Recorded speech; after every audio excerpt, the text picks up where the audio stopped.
ಇವತ್ತು ಅಕ್ಕಿ ಬದಲಿಗೆ ಸಾಮೆ ಅಕ್ಕಿ ಬಳಸ್ಕೊಂಡು ರಸಮ್ ರೈಸ್ ಮಾಡ್ತಿದ್ದೀನಿ. ಆರೋಗ್ಯಕ್ಕೆ ತುಂಬಾ ಒಳ್ಳೆಯದಿದು. ಇದು ನಾರಿನಾಂಶ, ಪ್ರೋಟೀನು, ಖನಿಜಾಂಶವನ್ನು ಒಳಗೊಂಡಿರ್ತದೆ. ಮತ್ತೆ ವೆಯ್ಟ್ ಲಾಸ್, ಜೀರ್ಣಕ್ರಿಯೆಗೆ, ಮಧುಮೇಹ ಇನ್ನಿತರ ಆರೋಗ್ಯ ಸಮಸ್ಯೆಗಳಿಗೆ ತುಂಬಾ ಒಳ್ಳೆಯದು. ಇದನ್ನ ಮಾಡೋದಿಕ್ಕೆ ಮೊದಲಿಗೆ ಸಾಮೆ ಮತ್ತು ಬೇಳೆನ ತೊಳೆದಿಟ್ಟು ಕುಕ್ಕರ್ಗೆ ಆಲು, ಜೀರಿಗೆ, ಸಾಸಿವೆ, ಮೆಣಸಿನಕಾಯಿ, ಕರಿಬೇವು, ಸಾಂಬಾರ್ ಈರುಳ್ಳಿ ಹಾಕಿ ಫ್ರೈ ಮಾಡಿ. ಈರುಳ್ಳಿ ಚೆನ್ನಾಗಿ ಫ್ರೈ ಆದ ನಂತರ ಸಣ್ಣದಾಗಿ ಕಟ್ ಮಾಡ್ಕೊಂಡಿರುವಂತ ಟೊಮೊಟೊ ಹಾಕಿ ಅದನ್ನು ಸ್ವಲ್ಪ ಫ್ರೈ ಮಾಡ್ಕೊಂಡೆ. ಟೊಮೊಟೊ ಸಾಫ್ಟ್ ಆಗೋವರೆಗೂ ಫ್ರೈ ಮಾಡ್ಕೊಂಡು ಹುಣಸೆ ರಸ ಮತ್ತೆ ಮನೇಲೆ ಮಾಡಿರುವಂಥ ರಸಮ್ ಪೌಡರ್ ಹಾಕಿ ರುಚಿಗೆ ಎಷ್ಟು ಬೇಕೋ ಅಷ್ಟು ಉಪ್ಪು ಹಾಕಿ ಸ್ವಲ್ಪ ಹಿಂಗೆ ಹಾಕಿ ಚೆನ್ನಾಗಿ ಮಿಕ್ಸ್ ಮಾಡ್ಕೋಬೇಕು.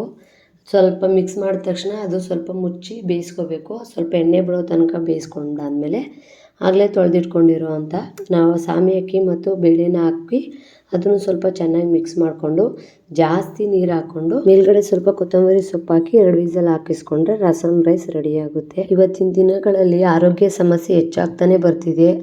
ಆಗಾಗ ಅಕ್ಕಿ ಬದಲು ಈ ಥರ ಸಿರಿಧಾನ್ಯ ಬಳಸ್ಕೊಂಡು ಅಡುಗೆ ಮಾಡೋದ್ರಿಂದ ನಮ್ಮ ಆರೋಗ್ಯ ಮತ್ತು ನಮ್ಮ ಫ್ಯಾಮಿಲಿ ಆರೋಗ್ಯ ನಮ್ಮ ಕೈಲೇ ಇರುತ್ತೆ. ಈ ರೀತಿ ಒಮ್ಮೆ ಟ್ರೈ ಮಾಡಿ ನೋಡಿ. ಇಷ್ಟ ಆದರೆ ಲೈಕ್ ಮಾಡಿ ಮತ್ತು ಸಪೋರ್ಟ್ ಮಾಡಿ.